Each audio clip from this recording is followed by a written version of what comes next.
Bonjour, bienvenue sur le plateau de Bâti Journal TV. Nous sommes toujours à Paris, Grand Palais éphémère. Et bien sûr, c'est pour le Forum Bois Construction 2021. Pour cette petite émission, nous allons nous intéresser aux feuillus. Et on va voir que dans ce Grand Palais, on a remplacé l'aluminium habituel des stands par du bois. Et notamment par des feuillus. Avec moi pour en parler, monsieur Arnaud Godevin, bonjour. Bonjour Stéphane. Vous êtes directeur de l'ESB. Absolument. Et donc je vais vous demander de me faire une petite présentation de l'ESB. Alors l'ESB est un établissement d'enseignement supérieur centré sur le bois, bien évidemment, par son histoire, et de manière plus générale maintenant sur les matériaux biosourcés. Et nous formons des techniciens, des ingénieurs, quelques docteurs pour aller à la fois irriguer les entreprises et leur permettre de recruter les compétences dont elles ont besoin, mais aussi par nos activités de recherche, participer à l'effort nécessaire de récupération de nouvelles connaissances sur ce matériau fabuleux qui est le matériau bois. À côté de vous, monsieur Laurent Bost, bonjour. Ludovic, bonjour. Ludovic. J'ai dit Laurent depuis le début, vous ne m'avez pas repris tout à l'heure. Ludovic Bost. Bonjour, vous êtes architecte et vous êtes enseignant à Paris-Belleville. Tout à fait, oui. Vous me présentez rapidement l'école Paris-Belleville ? L'école d'architecture de Paris-Belleville, c'est une des quelques écoles parisiennes intramuros, je ne veux pas faire tout l'historique, mais donc qui est l'école peut-être qui travaille le plus sur le bois. Il ne faudrait pas exagérer, on n'est pas tout seul, mais on a la chance d'avoir un énorme atelier. Et donc, il se trouve que j'ai pu faire le projet des stands avec mes étudiants en 2019 pour le forum. Donc. Grâce à cet atelier notamment, mais pas que. Grâce à l'atelier, bien sûr, puisqu'on a fait un prototype sur place. Ouais. On va y revenir. Avant, je vais présenter monsieur Maxime Castel. Bonjour. Bonjour. Je ne me suis pas trompé dans le prénom. Et vous êtes chargé de prescription chez Manubois. Effectivement. Manubois, c'est une entreprise du groupe Lefebvre. En fait, le groupe Lefebvre est situé en Normandie et spécialisé dans la transformation du hêtre depuis l'arbre jusqu'au produit fini.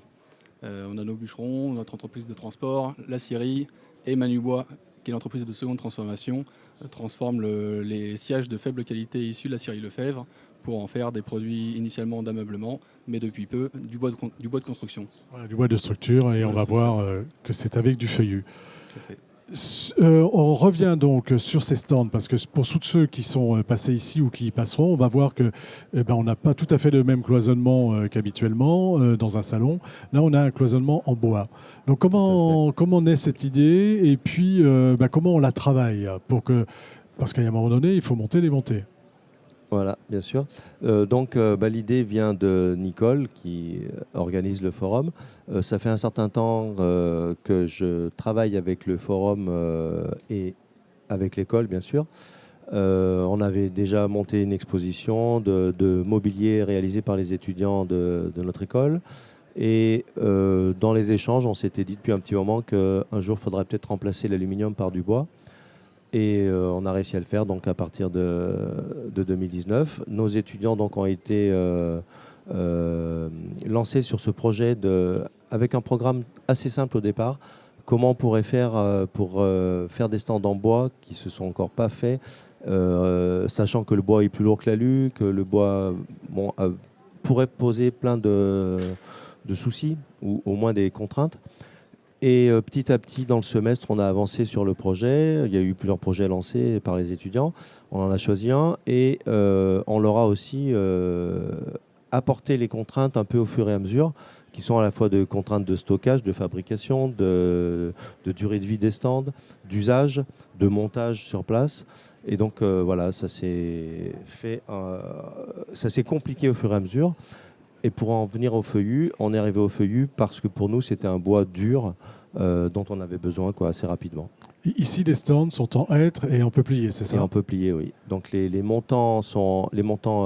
poteaux et les montants horizontaux sont en hêtre et les panneaux sont contreplaqués de peuplier, qu'on a l'habitude d'utiliser dans l'école depuis un certain temps, puisque c'est du bois français. Donc, Voilà, donc c'est quelque chose que vous utilisez régulièrement, Voilà, mais le pas pour des peuplier. stands.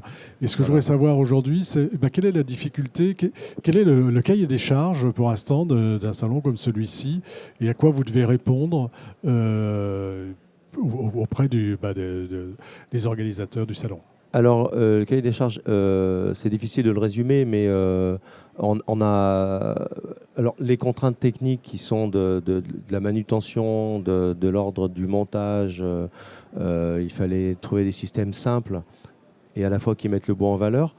Et une des complications qu'on a eues, c'est bien sûr le traitement au feu, puisqu'on était parti sur des panneaux les plus légers possibles, donc les plus fins possibles. Et pour des raisons de résistance au feu, il a fallu un temps épaissir et ensuite passer sur des traitements. dont pourra peut-être parler Arnaud un peu plus. Voilà, donc c'est ça le cahier des charges. C'est ça le cahier des charges. Le SB, comment vous intervenez dans... Alors, avant le SB, vous fournissez une partie des matériaux. Effectivement, les montants ont été taillés chez Manubois. Il y avait quand même beaucoup d'usinage. Pour que ça paraisse simple et que ça soit facile à monter, ça veut dire qu'il y a beaucoup de travail sur la conception qui a été faite par les élèves, par différents élèves. Et du coup, tout a été taillé chez Manubois et une partie, il me semble, de Kéker Productions en Picardie, une autre entreprise de seconde transformation du groupe Lefebvre. À l'ESB, comment travaillent les étudiants et comment vous travaillez ensemble avec l'école d'architecture ? Alors l'ESB a rejoint le projet au moment où les étudiants de l'école d'architecture proposaient leur premier schéma. Nous avions pris l'engagement de participer à la fabrication. Finalement, effectivement, les industriels ont assuré la partie usinage parce qu'on avait des contraintes de temps. C'était encore à l'époque où le forum aurait dû se tenir au mois d'avril de l'année dernière. Oui, c'est ça, vous aviez une contrainte de Oui, temps. on avait une contrainte de temps. Et Et finalement, on a pu faire un très bel exercice de production avec les élèves puisqu'on avait 300 panneaux à assurer, l'assemblage de 300 panneaux, ce qui est assez rare dans les écoles. En règle générale, on fait des pièces unitaires, on apprend à régler les machines, etc. Puis on leur dit, après, il n'y a qu'à répéter, quoi. Alors que là, il y avait préparation de gabarits pour faire à la chaîne les assemblages, tenue d'un chrono pour regarder effectivement où on gagnait du temps, où on perdait du temps, etc. Donc les élèves de BTS ont pu toucher du doigt la production grande série cette fois-ci. avec contrôle qualité et autres Oui, contraintes, on va dire, de grande série. Oui, contraintes de temps, contraintes de série, contraintes de qualité, ne pas se tromper dans les panneaux parce qu'on n'avait pas non plus beaucoup de marge de manœuvre. Tous les panneaux, ça a été dit, ont été traités après que l'entreprise Drouin ait fourni les panneaux. Woodena a assuré le traitement inifuge. Donc en fait, c'est un jeu d'orchestre finalement. Essayer de faire en sorte que tout arrive au bon moment, c'est un exercice aussi en soi, ça. On a à peu près tout dit, je pense. Enfin, tout, on pourrait dire plus, mais on a fait un bon petit tour d'horizon donc de ce système de cloisonnement. Est-ce que vous voulez ajouter quelque chose ? Oui, moi je rajouterais par rapport à l'historique, c'est que là, ce qu'on voit à l'image, c'est un prototype qui a été fait à Belleville. Au moment où on a fait notre petit jury, où les étudiants proposaient faisaient chacun leur proposition, en fait, le jury, il était déjà composé de toutes ces personnes qui allaient l'utiliser. GL Event, bien sûr Nicole, Arnaud était là, et c'était déjà un échange sur comment on va fabriquer et qu'est-ce qu'on doit changer pour que ce soit réaliste. Pour que ce soit réaliste. Voilà, et dans tous les sens. Il y a eu combien de propositions de la part de vos étudiants ? 7 propositions. Et pourquoi celle-ci a été retenue ? Alors, Qu'est-ce qui a fait la différence ? C'est pas tout à fait celle-ci qui a été retenue, c'est en fait le mélange de 3 propositions quasiment. Et en fait, chacun avait des bonnes idées et on s'y retrouvait à se dire, il n'y en a pas un qui sort, qui est déjà prêt. Et on leur a proposé de mélanger plusieurs des idées qui nous avaient intéressés, notamment ces lignes horizontales qui venaient déjà cadrer l'affichage, le principe aussi cette même ligne horizontale qui devienne structure et qui va permettre d'avoir des panneaux très légers. Donc voilà, on les a fait travailler sur le mélange de 3-4 propositions. Le genre de 3-4 propositions qui avaient Et été du coup, faites. on a abouti à quelque chose qu'on n'avait pas en vue dès le départ, en fait. D'accord, il y avait... Oui, un complément aussi, c'est que des demandes de stands en bois ou éco-conçus, on en a eu à intervalles réguliers à l'école. Je crois que depuis 10 ans, on a souvent des structures qui nous demandent de travailler là-dessus. La GL Event, c'est allé au bout de la démarche. Et ce qui est extrêmement gratifiant, me semble-t-il, c'est quand on a vu le bilan carbone tout à l'heure. Parce qu'il ne s'agit pas de faire des stands en bois parce que c'est le forum bois et parce qu'on est l'école du bois ou parce qu'on est industriel du bois. Enfin, on ne va pas tomber dans le militantisme. Mais quand vous voyez que le bilan carbone sur la simple partie des stands montre une division quasiment par 10 entre une solution aluminium classique et une solution bois, à partir du moment où le référentiel est centré sur le bilan carbone, effectivement, pour nous, c'est une belle victoire. Oui. Et je pense qu'on peut simplement dire que c'est beau. Comparé à des stands en métal qui n'ont pas d'âme, là on voit quand même il y a un travail dessus et esthétiquement il se passe quelque chose, il y a du veinage, on voit la matière. Hein. Les assemblages. Les assemblages, parce qu'il y a des assemblages à clavette, c'est ça? Voilà, tout à fait, ces assemblages à clavette, mais c'était l'idée de faire quelque chose de simple où on n'ait pas besoin d'outils au départ. Et cet assemblage à clavette, c'est quelque chose qui dure depuis des lustres, mais qui est toujours aussi beau, j'ai envie de dire, parce que c'est simple, efficace et esthétique. Donc voilà. Autre caractéristique, alors on l'a déjà un peu abordé avec le bilan carbone, mais c'est du bois et c'est du feuillu. C'est-à-dire qu'on a du hêtre et du peuplier. Tous les trois la même question. Pourquoi c'est intéressant pour faire ces cloisonnements d'utiliser du feuillu? Je ne sais pas qui veut commencer. Puisque vous êtes le producteur... De mon point de vue, l'intérêt, c'est la dureté du bois, pas forcément sa résistance. Moi, je suis plutôt sur la partie construction. Mais là, sur une utilisation en menuiserie, faire des clavettes en bois à tendre, le démontage, remontage, au bout d'un moment, ne fonctionne pas. Donc, même si c'est des petits éléments, justement, pour avoir cette finesse, la résistance et la dureté du hêtre étaient bienvenues. Résistance et dureté du hêtre. Voilà. Alors on s'est rendu compte très vite que les clavettes c'était une évidence, et puis après on s'est dit mais la partie, du coup les poteaux et les lignes horizontales sont passés en hêtre aussi pour les mêmes raisons, parce qu'on s'est bien dit que la clavette allait être résistante, mais si la poutre était faite en résineux, c'est la poutre qui allait subir trop d'efforts et qui allait se mal vieillir, et du coup on est passé très rapidement en bois un peu dur très rapidement en hêtre. Oh oui. Après, c'est aussi une question d'opportunité, mais on ne peut pas dire que ça n'aurait pas pu être avec un autre bois. Il n'y a pas une essence pour chaque. Oui, là c'était l'occasion. Mais en tout cas, le feuillu pour aller vers un bois dur, ça c'est clair. Arnaud ? Il est certain que on peut aborder les choses par les propriétés intrinsèques des feuillus, bien sûr, mais il y avait la volonté d'utiliser du bois local. Forêt française, c'est principalement du feuillu. Donc il faut qu'on habitue nos étudiants, qui sont en partie demandeurs, puisque nos jeunes générations sont très sensibilisées à un certain nombre de sujets dans le cadre de cette urgence climatique là, qui nous pose un certain nombre de problèmes, et que l'utilisation du local, du transformé local, est quelque chose auquel ils sont attentifs. Donc on peut militer pour l'utilisation du bois français, on peut militer pour le feuillu. Il n'en demeure pas moins qu'effectivement, on a là à portée de main une ressource qui est abondante, qui est probablement sous-valorisée ou sous-exploitée. Tout converge pour aller vers finalement un retour à ce qu'a fait la construction bois, l'utilisation du bois en France, c'est-à-dire un usage privilégié du feuillu. Les anciennes maisons étaient faites avec du feuillu, les anciens meubles étaient faits avec du feuillu. J'ai récupéré une vieille armoire qui a plus de 200 ans, elle est faite en chêne du coin. Je suis persuadé qu'on n'est pas allé chercher un résineux à l'autre bout de la planète. Ça n'a pas de sens. D'accord, donc ça c'est le premier intérêt local. Hein. Mais ce que vous dites aussi, c'est que finalement, vous, à l'ESB, pour le moment, c'est feuillu ou résineux. Il n'y a pas de spécificité, vous ne développez pas de cursus spécifique, enfin pas de cursus, mais en tout cas de cours spécifiques par rapport au feuillu. L'ESB, c'est l'école supérieure du bois, ce n'est pas l'école supérieure des feuillus. Du feuillu. Donc partant de là, on va apprendre à nos étudiants à utiliser les matériaux avec leurs caractéristiques et leurs performances. Si on veut construire en feuillu, a priori, certaines essences permettent d'avoir des performances à section plus faible, mais à densité plus importante, avec des coûts qui peuvent être différents, avec des temps de transformation ou de séchage qui doivent être différents. Maintenant, il faut mettre toute la chaîne de transformation en ligne, depuis l'architecture jusque finalement la promotion immobilière, enfin en passant par la promotion immobilière, les constructeurs, etc., à envisager le feuillu autrement. Parce que si vous prenez un bureau d'études qui est complètement focalisé avec des machines, des logiciels qui ne contiennent pas les données techniques des feuillus, ça va être très compliqué de les faire basculer. Donc il faut qu'on réussisse, et la formation est un très bel outil pour y arriver, à amener les étudiants à considérer les propriétés intrinsèques des matériaux et après de mettre en ligne la chaîne de transformation. Mais si on postule que la chaîne de transformation ne sait pas transformer autre chose que du résineux, et quand je parle de chaîne de transformation, c'est vraiment toute la chaîne de valeur de la construction, ça devient très compliqué.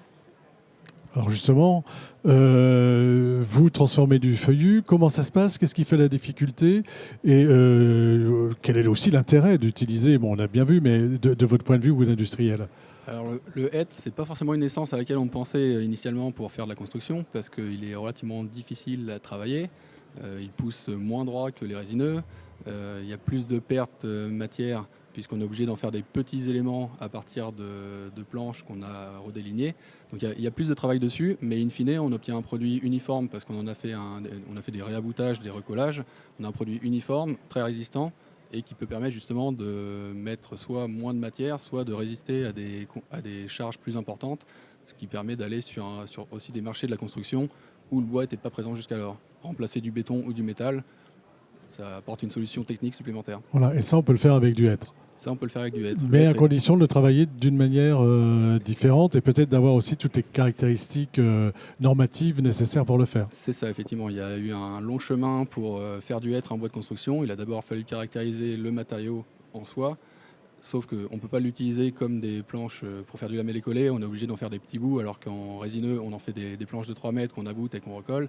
Là, on a plutôt, nous, sur notre procédé chez Manubois, des éléments qui font entre 20 et 80 cm de long par 40 par 60. Donc c'est vraiment des petits éléments qu'il faut traiter. Et forcément, ça demande plus de travail. Mais in fine, ça participe aussi à avoir un matériau plus homogène et plus résistant. Donc il y a à la fois le hêtre, l'essence qui est plus résistante, mais aussi le procédé de fabrication qui permet d'avoir des qualités intéressantes sur certaines applications. Est-ce que l'architecte il doit prendre en compte ça, cette spécificité du bois de feuillu ou pas? Alors oui, bien sûr, il va prendre en compte. Alors il faut quand même imaginer que les architectes ne sont pas tous des professionnels du bois et que c'est un peu le hasard des projets qui va les emmener vers une essence ou une autre. C'est pas forcément... il y a de plus en plus d'architectes qui connaissent le bois, mais quand même, ça reste... une spécialité, on va dire. Ce qui veut dire qu'un architecte qu'on va amener vers des poteaux en hêtre, ça sera pour des raisons particulières. C'est pas un architecte qui va se lever le matin en disant à partir de je vais faire des poteaux en hêtre. À partir de maintenant, c'est le hêtre qui m'intéresse. Et ce qu'on apprend dans les écoles d'archi, en tout cas pour ce qui nous concerne, c'est justement ce que tu disais tout à l'heure, savoir s'adapter à tout ce qu'on nous propose. Si pour un projet lambda, parce qu'il se passe à cet endroit-là, on a une proposition d'une essence, on va l'étudier en tant que matériau. Et on n'est pas obligé de se dire, tiens, si j'avais été 1000 km plus loin, j'aurais eu une autre essence et j'aurais peut-être fait autrement. On peut essayer de travailler vraiment avec cet angle-là, puisque je veux faire du local, qu'est-ce que j'ai à disposition? Qu'est-ce que je peux faire ici? Ce que j'ai à disposition, c'est davantage de feuillus. Et comme on disait, plus on va sur des produits retravaillés, plus le local est complexe. Mais déjà, si on pouvait travailler qu'avec du bois français, ça changerait déjà pas mal. Voilà. Sur un aspect, puis ce sera un peu notre conclusion, c'est l'aspect ressources, on va dire. Je voudrais que vous me disiez, ce que j'ai compris de l'utilisation du feuillu, c'est qu'on va aussi valoriser des bois qui n'auraient pas été valorisés auparavant. Effectivement, là, l'idée, c'est de faire du bois de construction avec des bois dont on ne trouve pas de débouchés. On vend déjà des sciages très bien, à un prix relativement élevé, qui ensuite est valorisé. Il n'y a pas forcément de sujet sur ces questions-là. Mais il y a des planches qui nécessitent un travail supplémentaire pour en tirer, pour enlever les nœuds. Et donc ça permet, Manubois est spécialisé justement dans la valorisation des faibles qualités. Et la ressource sur ce type de qualité-là, on en a beaucoup plus. Tout le monde se bat pour les belles qualités, ça, il n'y a pas de problème. Par contre, pour les parties un petit peu tordues de l'arbre ou les planches avec des nœuds, là, il y a un travail supplémentaire à faire. Et la construction permet justement de valoriser ces bois-là d'une façon intéressante. D'accord. Donc là, c'est vraiment un intérêt aussi, et peut-être aujourd'hui, alors vous m'aviez dit que ce n'était pas nécessairement pour ça, mais aujourd'hui, compte tenu des tensions qu'il y a sur la ressource, là, pour le coup, il y a moins de tensions. Pour nous, effectivement, il n'y a pas de tension sur les approvisionnements, puisqu'on s'approvisionne à 80% à 50 km autour des grandes ventes. Il n'y a pas de problème là-dessus. Après, il s'agit, notre problème, entre guillemets, c'est de réussir à le valoriser, parce que c'est un travail qui est complexe, mais ça permet justement de mettre du bois supplémentaire sur le marché de la construction à un moment où on en a clairement besoin. On en a besoin.